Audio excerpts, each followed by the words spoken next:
Olá, 3001. Hoje, nesse vídeo aqui, eu trago para vocês 3 poemas, um para cada uma das 3 fases do modernismo brasileiro, né? E a gente vai ver, dentro de cada um desses poemas, algumas características dessas fases do modernismo. Beleza? Segue comigo aqui. Na primeira fase, a chamada contestadora, né, qual é a função dela? O que ela tem como principal característica? É contestar a forma como a arte, a literatura era feita desde então, né? Eles contestam, eles quebram essa tradição, tá? E aí a gente vai ver aqui no Oswald de Andrade, um poema que eu trouxe chamado Pronominais. Vou ler aqui com vocês e vou parando para fazer os comentários, tá? Dê-me um cigarro, diz a gramática, do professor e do aluno, e do mulato sabido. Mas o bom negro e o bom branco da nação brasileira dizem todos os dias: deixa disso, camarada, me dá um cigarro. Onde está a contestação aqui? Está justamente no rigor formal da língua, porque a norma culta pede o quê? Que nós usemos um pronome oblíquo nunca no início da frase, correto? É sempre depois do verbo. Eu não vou começar com pronome oblíquo. Tanto que ele começa o pronome aqui, ele começa o meu verso com o quê? Dê-me um cigarro. Mas ele vai terminar como? Me dá um cigarro. Isso é o quê? É uma oposição tanto ao rigor formal e à norma culta, tá? Em oposição à variante linguística que é falada popularmente nas ruas, tá? Então, o próprio Oswald de Andrade ele já está contestando aí, né, que há outras variantes da língua portuguesa que não a norma culta. E ele chama a atenção para isso, para trazer o quê? O popular para a literatura e não ficar com uma literatura muito formalizada, muito formal. Beleza? Aí agora a gente passa para a segunda fase, que é a chamada construtora. Qual é a principal característica dela? Enquanto que a primeira, ela meio que demoliu a tradição da literatura, né? Aquilo que é de mais tradicional na literatura, ela contestou. A segunda geração, ela vem para o quê? Para mostrar aquilo que os modernistas queriam, tá certo? E aí eu vou ler aqui um poema do Drummond, o Mãos Dadas, né? Não serei o poeta de um mundo caduco, também não cantarei o mundo futuro. Estou preso à vida e olho meus companheiros. Estão taciturnos, mas nutrem grandes esperanças. Entre eles, considero a enorme realidade. O presente é tão grande, não nos afastemos. Não nos afastemos muito, vamos de mãos dadas. Não serei o cantor de uma mulher, de uma história. Não direi os suspiros ao anoitecer, a paisagem vista da janela. Não distribuirei entorpecentes ou cartas de suicida.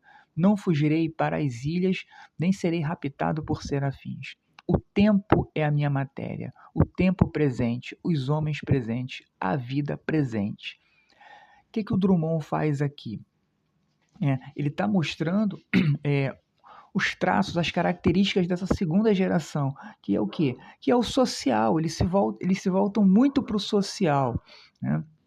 E não ao passado, não ao tradicionalismo, né? Tanto que ele fala aqui, ó, não serei o poeta de um mundo caduco, ou seja, um mundo velho, um mundo que já passou, né?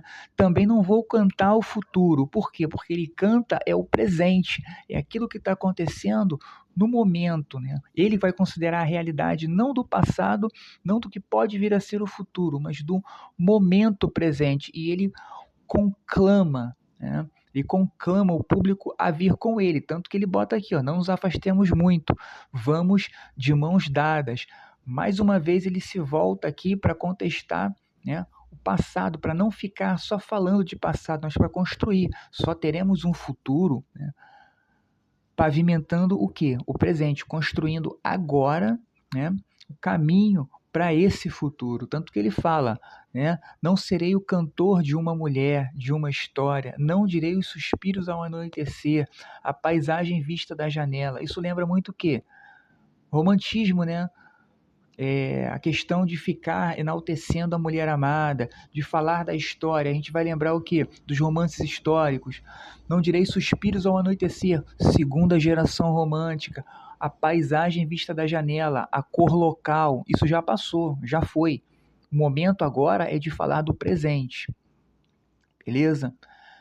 E aí agora nós vamos para a terceira fase, aquela que algumas literaturas vão chamar de pós-modernismo, tá certo?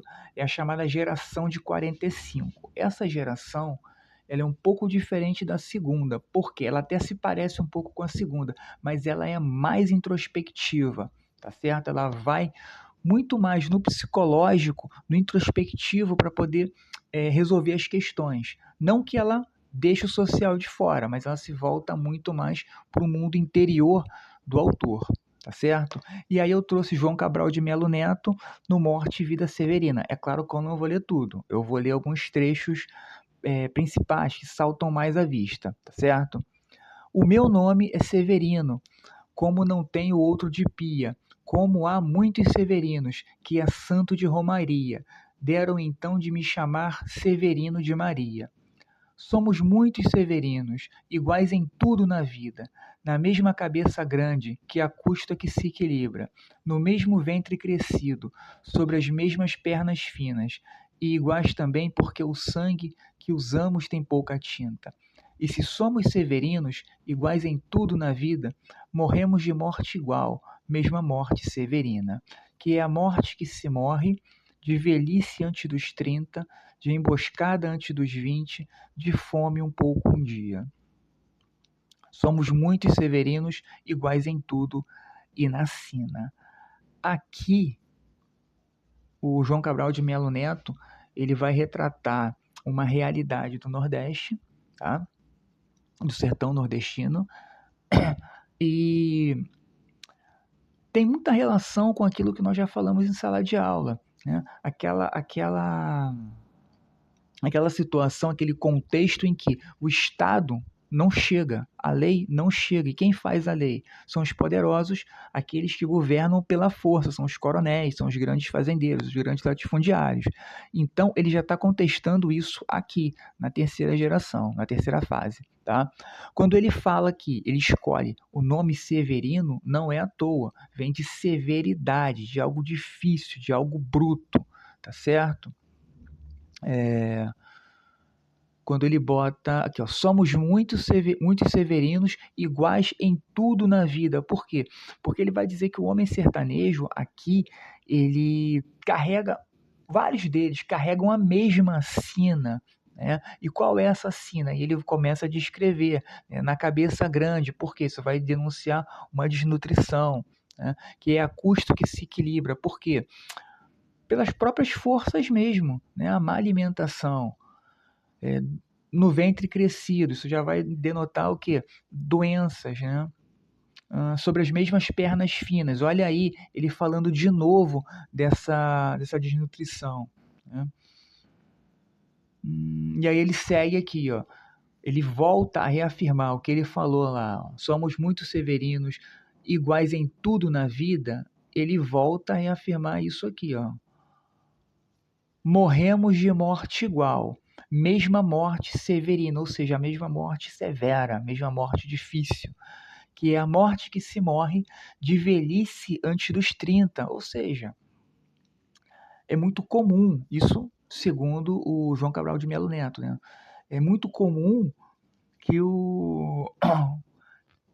esse sertanejo, esse homem sertanejo, ele não passe dos 30 anos. 30 anos ele já está velho, tá certo?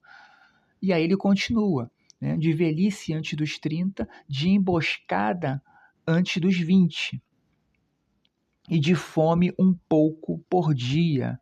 Né? Ou seja, são várias mortes severas que acometem o sertanejo e ele tá refém dessa conjuntura, certo? Então nós vimos aqui 3 poemas de 3 autores diferentes de cada uma das fases do meu modernismo, tá certo? Esse vídeo fica aí para nosso estudo. Ok? Valeu então, 3001. Abraço aí. Valeu.